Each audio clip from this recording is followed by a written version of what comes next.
ದಕ್ಷಿಣ ಕನ್ನಡ ಜಿಲ್ಲೆಯ ಸಂಸ್ಕೃತಿಯಾಗಿರುವ ಕಂಬಳವನ್ನು ಉಳಿಸಿ ಬೆಳೆಸುವ ನಿಟ್ಟಿನಲ್ಲಿ ಸರ್ಕಾರ ಪ್ರೋತ್ಸಾಹ ನೀಡಲು ನಿರ್ಧರಿಸಿದ್ದು, ದಸರಾ ಕ್ರೀಡಾಕೂಟದಲ್ಲಿ ಕಂಬಳ ಕ್ರೀಡೆಯನ್ನು ಆಯೋಜಿಸುವಂತೆ ಸೂಚನೆ ನೀಡಲಾಗಿದೆ ಎಂದು ಉಪಮುಖ್ಯಮಂತ್ರಿ ಡಿಕೆ ಶಿವಕುಮಾರ್ ಹೇಳಿದರು. ಇವರು ಕೆಪಿಸಿಸಿ ಪ್ರಧಾನ ಕಾರ್ಯದರ್ಶಿ ಇನಾಯತ್ ಅಲಿ ಅವರ ನೇತೃತ್ವದಲ್ಲಿ ಗುರುಪುರ ಮಾನಿಬೆಟ್ಟು ಗುತ್ತಿನಗದ್ದೆಯಲ್ಲಿ ನಡೆದ 2ನೇ ವರ್ಷದ ಹೊನಲು ಬೆಳಕಿನ ಮೋಳೂರು ಅಡ್ಡೂರು ಜೋಡುಕರೆ ಕಂಬಳ ಗುರುಪುರ ಕಂಬಳೋತ್ಸವದ ಸಮಾರೋಪ ಸಮಾರಂಭದಲ್ಲಿ ಭಾಗವಹಿಸಿ ಮಾತನಾಡಿದರು. ದಕ್ಷಿಣ ಕನ್ನಡ ಜಿಲ್ಲೆ ವಿದ್ಯಾವಂತರು ಬುದ್ಧಿವಂತರ ಜಿಲ್ಲೆಯಾಗಿದ್ದು, ಅವರ ಬುದ್ಧಿವಂತಿಕೆ ಪ್ರತಿಭೆಗಳು ಹೊರ ದೇಶಗಳಿಗೆ ಬಳಕೆಯಾಗುತ್ತಿದೆ. ಅದನ್ನು ನಮ್ಮ ರಾಜ್ಯದಲ್ಲೇ ಬಳಸಿಕೊಳ್ಳುವಂತೆ ಯೋಜನೆಗಳನ್ನು ರೂಪಿಸಲಾಗುವುದು. ಕರಾವಳಿಯ ಸಂಸ್ಕೃತಿಯನ್ನ ಪ್ರತಿಬಿಂಬಿಸುವ ಜಾತಿ ಧರ್ಮಗಳನ್ನ ಮೆರೆದು ಕಂಬಳವನ್ನ ನಡೆಸಿ ಬೆಳೆಸಲು ಸರ್ಕಾರ ಎಲ್ಲಾ ರೀತಿಯ ಸಹಕಾರ ನೀಡಲಿದೆ ಎಂದು ಭರವಸೆಯನ್ನು ನೀಡಿದರು. ಗುರುಪುರ ಕಂಬಳೋತ್ಸವ ಸಮಿತಿಯ ಅಧ್ಯಕ್ಷ ಕೆಪಿಸಿಸಿ ಪ್ರಧಾನ ಕಾರ್ಯದರ್ಶಿ ಇನಾಯತ್ ಅಲಿ ಮಾತನಾಡಿ, ಕಂಬಳ ದಕ್ಷಿಣ ಕನ್ನಡ ಜಿಲ್ಲೆಯ ಸಂಸ್ಕೃತಿ, ಜಾನಪದ ಕ್ರೀಡೆಯಾಗಿರದೆ ನಮ್ಮ ಸಂಸ್ಕೃತಿಯಾಗಿದೆ. ತಲಪಾಡಿಯಿಂದ ಮುಲ್ಕಿವರೆಗಿನ ಬೀಚ್ ರಸ್ತೆಗಳನ್ನು ಅಭಿವೃದ್ಧಿಪಡಿಸಿ ಬೀಚ್ ಪ್ರವಾಸೋದ್ಯಮಕ್ಕೆ ಒತ್ತು ನೀಡಬೇಕು ಎಂದು ಮನವಿಯನ್ನು ಮಾಡಿದರು. ಕಂಬಳ ಸಮಿತಿಯ ವತಿಯಿಂದ ನೇಗಿಲು ಹಸ್ತಾಂತರಿಸಿ ಉಪಮುಖ್ಯಮಂತ್ರಿ ಅವರನ್ನು ಸನ್ಮಾನಿಸಲಾಯಿತು. ಕಂಬಳ ಕ್ಷೇತ್ರದಲ್ಲಿ ವಿಶೇಷ ಸಾಧನೆ ತೋರಿದ ದೂಜಾ ಕೋಣವನ್ನ ಡಿಕೆಶಿ ಸನ್ಮಾನಿಸಿ ಅದರ ಪೋಸ್ಟಲ್ ಸ್ಟ್ಯಾಂಪ್ ಬಿಡುಗಡೆಗೊಳಿಸಿದ್ರು. ಕಂಬಳ ಕ್ಷೇತ್ರದ ಗುಣಪಾಲ ಕಡಂಬ ಪ್ರಾಸ್ತಾವಿಕ ನುಡಿಗಳನ್ನಾಡಿದ್ರು.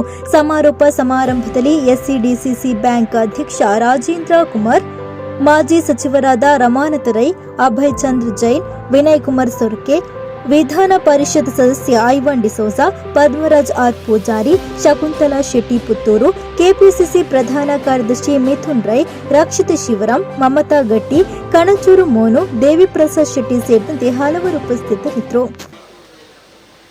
ನಿಮ್ಮ ಇತಿಹಾಸ ಇಡೀ ದೇಶದ ಯಾವ ಜಿಲ್ಲೆಯಲ್ಲೂ ಇಲ್ಲ. ಇದನ್ನ ಉಳಿಸ್ಕೊಂಡು ಬೆಳೆಸ್ಕೊಂಡು ಹೋಗ್ಬೇಕಾದ್ರು ನಿಮ್ಮೆಲ್ಲರ ಕರ್ತವ್ಯ. ಇವತ್ತೇನು ಈ ದೇಶದಲ್ಲಿ ಆರ್ಥಿಕತೆ ಇದೆ, ಸುಮಾರು 7-8 ಬ್ಯಾಂಕ್ಗಳನ್ನ ಈ ಜಿಲ್ಲೆಯಲ್ಲೇ ಪ್ರಾರಂಭ ಮಾಡುತ್ತು ಇಡೀ ದೇಶದ ಆರ್ಥಿಕತೆಗೆ ಒಂದು ಅಡಿಪಾಯವನ್ನು ಹಾಕೋದನ್ನ ಯಾರು ಕೂಡ ಮರೆಯಲಿಕ್ಕೆ ಸಾಧ್ಯ ಇಲ್ಲ. ಧಾರ್ಮಿಕವಾಗಿ ಕೂಡ ಎಲ್ಲ ದೇವರುಗಳನ್ನ ಧರ್ಮಗಳನ್ನ